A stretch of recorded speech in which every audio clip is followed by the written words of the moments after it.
Okay, I've drained my potatoes and they're back in the pan. Hopefully you've done the same.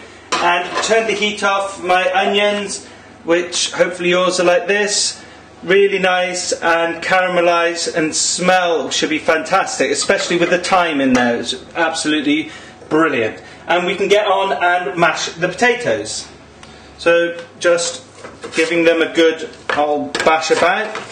I like to put a bit of heat onto the pan whilst I'm mashing potatoes. It just helps get any excess moisture out. So just nice and low and give them a good mash.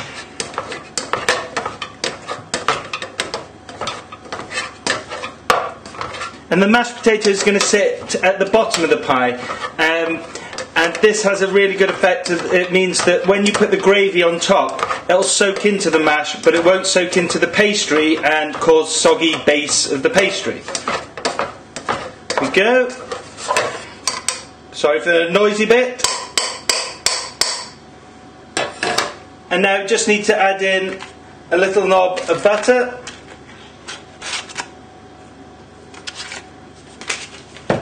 And then just stir this in.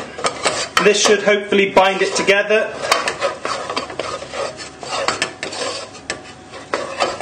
Go. And then we're just going to use just a few splashes of milk to loosen it. Go.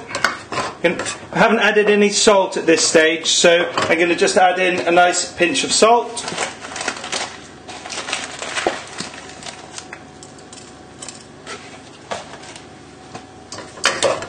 And then just add in just a splash of milk. And we just give that a stir in. And we'll probably need just another couple of splashes of milk just to loosen it. Go, another splash of milk.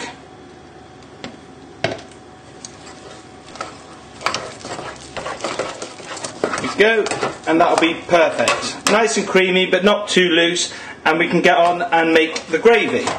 So set this aside and bring the onions in, and we just need to add a knob of butter, about the same size that you added to the potatoes. A knob of butter. And we can turn the heat up on this nice and high to get that butter melting.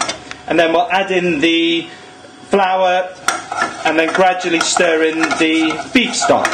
And this will be a really, really nice, thick, rich gravy. So just stirring in the butter just so it melts.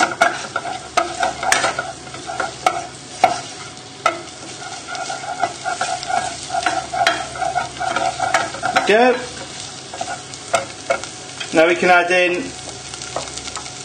a tablespoon of plain flour and give that a good stir in. It's like a big oniony roux we're making.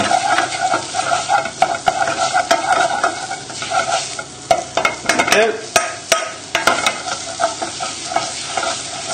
And hopefully it'll just sort of come together. The thing with the flour is it just completely absorbs any moisture in the pan and the vegetables. And then we can just add in the stock very gradually, a bit like we're adding the milk to the mash. Just a little splash. And then stir that in.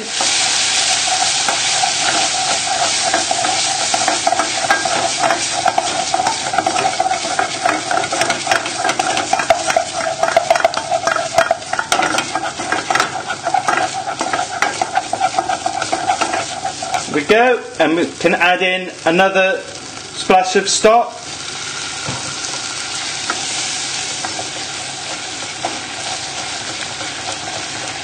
There we go.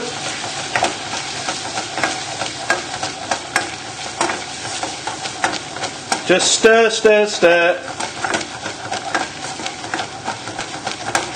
And we can add in more stock again, a little bit more this time.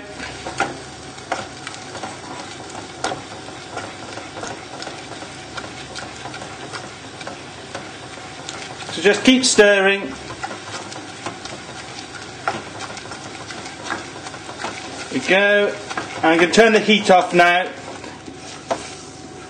And And see the consistency? I'm just going to add, this is probably what you want it to be like, but remember it's going to get absorbed into the potatoes slightly, and it does go in the oven for 35 minutes. So we can add one final splash of stock and then just stir that in, so it'll be really, it'll look a little bit liquidy, but that's all part of the plan. And then we can take everything over just to put together in the pies to get them cooking.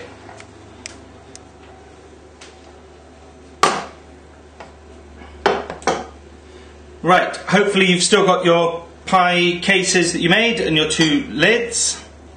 So all we need to do now is just add a few dessert spoons of mash to the bottom of each pie, and then just press down with the bottom of your the back of your spoon, just so that it gets nicely down. On the other one. Go. A little bit more in each. It's just such a fun little pie, this, being able to have sausage and mash with in a pie, and it really works well. You've got all the flavours. There you go. So just pressing it down with a spoon, and then we just need to add in the bits of chopped sausage. Just a nice good layer of those. Just divide them between the two pies.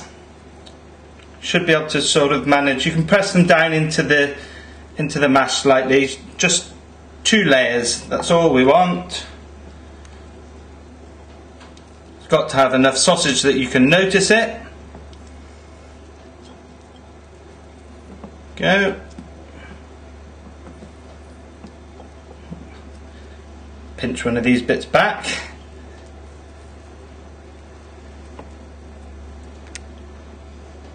There we go. And then lastly we just spoon on some of the onion gravy.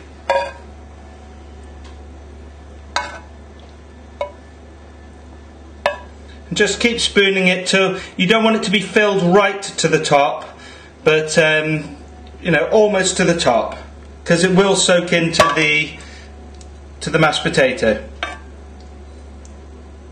But with that, all those lovely flavours of the onion and the thyme will get added to it. There we go. A little bit more on this one, I think. There we go. And now lastly, we just need to add the lids. So just place your lid on top, and then what we're going to do is we're going to pinch the case and the lid together, so that it joins together. And we're going to trim them up so that they'll look pretty. Don't worry about that. Because what you'll have at the end of this is effectively one big bit of pastry, all joined together. See, nice and easy like that. And the same with the other one.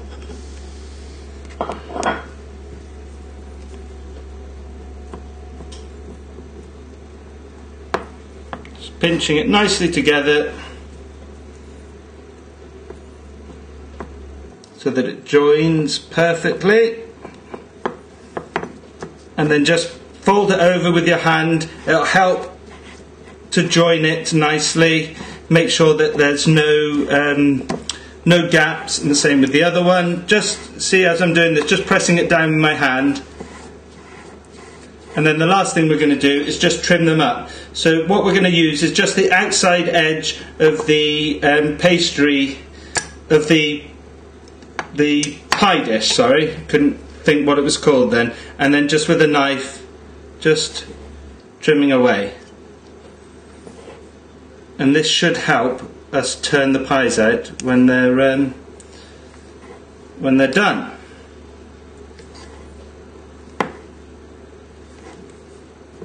And these are perfect if you have, they might not be showy enough for a dinner party, but if you had friends around for, say, Sunday lunch and you wanted to show off a little bit like that, this sort of thing would be absolutely perfect for it. Little individual sausage and mashed pies. Go. And the same with the other one. Just all the way round, just using the edge of the pie dish. I remembered what it was called that time. Go.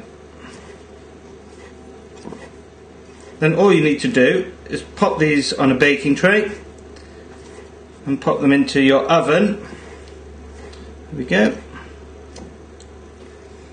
Let's get rid of the mess. Just pop them on the baking tray. So just pop this into the oven. Oh, almost forgot.